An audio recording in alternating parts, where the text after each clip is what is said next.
தேர்தல் முடிக்கலான்னு துணைத் தலைவர் 7 பேரை கேட்டோம்.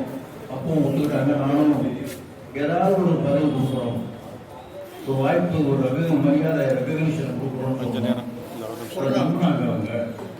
ஏன்னா மாநில தலைவராக கருப்பன் சார், தஞ்சாவூர் செக்ரட்டரி, இவ்வளவு பேர் தான் இருக்கணும். நானே அதன் அடிப்படையில் வாபஸ் வாங்கினாங்க. அன்னைக்கு எல்லாரும் மாணவராக போயிருந்தாங்க. போராட்டமே இருந்தது, தேர்தலே இல்லாம முடிச்சிட்டீங்களே. இப்ப ஏன் அப்படி சொன்னீங்க? தலைவலி ரொம்ப அதிகமாயிடுச்சு. பேசியிருக்கோம். அது முடிவு எடுத்து முடியல. அவங்களாம் இன்னைக்கு வரவும் இல்லை. தீர்மானம் முடியும்போது மயிலாப்பூரி 2 துணைத்தலைவராக இருந்தது. அப்புறம் 3ஆகும் 10 பேருக்கும் துணைத்தலைவர் போகணும்னா முடியும். அது எனக்கு அந்த துணைத்தலைவர் பதவி மேல அவ்வளவு பெரிய ஆசை. அது வெளியில அது ஏன் துணை தெரியாது. வேற புதுசாக துணைத்தலைவருக்கே 10 பேர் போட்டி போட்டால் அப்ப என்ன அதுல ஏதாவது வைரமாக நகர்கிறதா இருக்கா? புரிய மாட்டேங்குது. துணைத் தலைவர் அலங்காரம் தான். தலைவர் வரலன்னா அவர் தான் நாற்காலியில் இருப்பாங்க. ரங்கராஜ் வராதப்பெல்லாம் வேணுகோபால் இருந்தார். வேணுகோபால் நாங்கள் எந்த சுமதி கொடுக்கலையே. 82 84 ஒரு சுமதி கொடுத்தது. சென்னையிலேருந்து வருவாரு, திருநெல்வேலியிலேருந்து வருவாரு. அப்புறம் வரல. இப்போ அவர் கேட்கவே இல்லை. அவரோட அவருக்கே தெரியும். அப்ப எல்லாருமே துணைத் தலைவர் பதவியெல்லாம் வேணும்னு கேட்டா ஐபிஐ 2 மாவட்டத்தை பத்தி நான் திரும்பவும் சொல்ல அதை சொல்ல மாட்டேன்றாரு. தருமபுரி தலைவர் பசுபதி ஒவ்வொரு தேர்தலுக்கும் கேட்டிருக்கோம். 10-12 வருஷமா தேர்தல் நடக்கிற காலத்துல தான் கேட்பேன். நாமக்கல் யாராவது பொறுப்பு எடுங்க, குழந்தை வேலையை எடுங்கன்னு நான் சொல்லியிருக்கேன். தருமபுரியில் யாரா எடுங்கன்னு சொல்லுங்க. வேண்டாம் மருத்துவர்கள் இந்த முறை 2 மாவட்டமே இந்த மாவட்டத்தில் ஒரு பதவி கொடுங்கன்னு கேட்கிறாங்க. அந்த 20 வருஷத்துக்கு முன்னாடி இருந்த நிலைமை வேற, 15 வருஷத்துக்கு முன்னாடி இருந்த நிலைமை வேற. இன்னைக்கு 2 மாவட்டமும் 2 பேருக்கு பதவி வேணும்னு கேட்க மறுக்க வாய்ப்பே இல்லை. மனசில் முடியும். ஐயா அப்படின்னு வந்துட்டீங்கன்னா இருக்கிறத கொடுக்கணும். கேட்காத மாவட்டம் தருமபுரி, கிருஷ்ணகிரி நாமக்கல். அவன் கிருஷ்ணகிரி கேட்பேன், யாராவது எடுத்துக்க வேணாம். கேட்டேன் மதுரை கேட்டேன் வேணாம். உடம்புல கேட்ட தூத்துக்குடி இப்ப இல்ல, அவர் ரகுபதி இப்ப இணைச்சராவது. ராமானுஜம் கேட்டிருந்த முடியும் அதை எடுத்துக்கிறீங்க, ஏதாவது பதவி போட்டு கொடுங்க வேண்டாம். இப்ப கேட்கவங்க நம்ம கேட்கும்போது வேணாங்கிறாங்க. ஆனால் தருமபுரியும் நாமக்கல் கேட்கும்போது இல்லைன்னு சொல்லக்கூடிய மனம் வரல.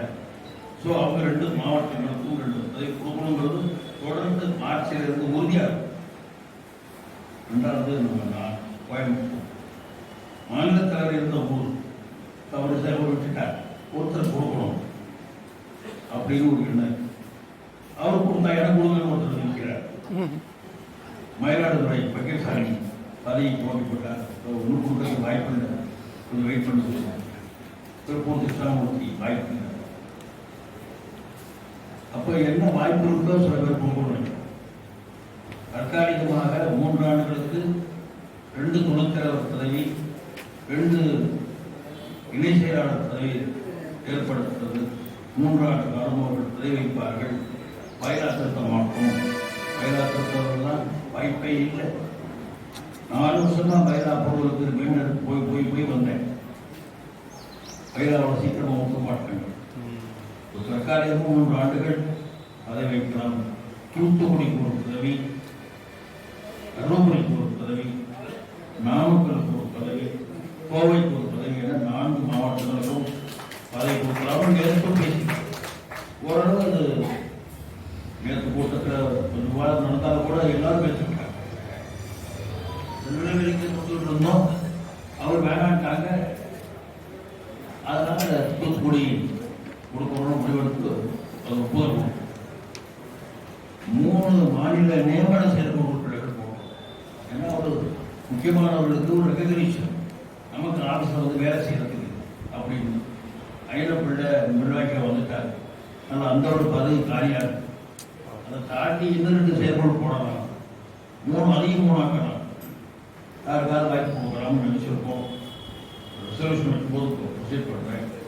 அது மேலே கருத்து சொல்லுங்க. தயவுசெய்து தலைவர் சொல்கிறது தான் நானும் சொல்லுவேன். தயவுசெய்து இந்த ஆஃபரை ஏற்றுங்க.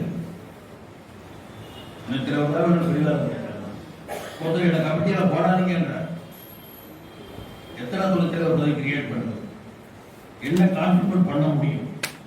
சென்னையில் வாய்ப்பு தான் வந்து பாருங்க. மதுரையிலிருந்து செயலாளர் இருக்கார் ஒரு ஆள், காத்து வாங்கிட்டு இருக்க ஆஃபீஸர்.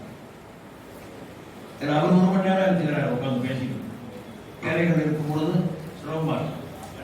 அதனால நீங்கள் போனீங்க கமிட்டியில் போட்டாலே எடுத்துங்க, செயற்குழு போட்டா எடுத்துங்க. ஒரு ஃப்ரீயாக 3 வருஷம் நிம்மதியாக வேலை செய்யும். உள்ளேயே நம்ம அடிச்சுட்டு இருந்தோம்னா கோரிக்கை வாங்க முடியும்.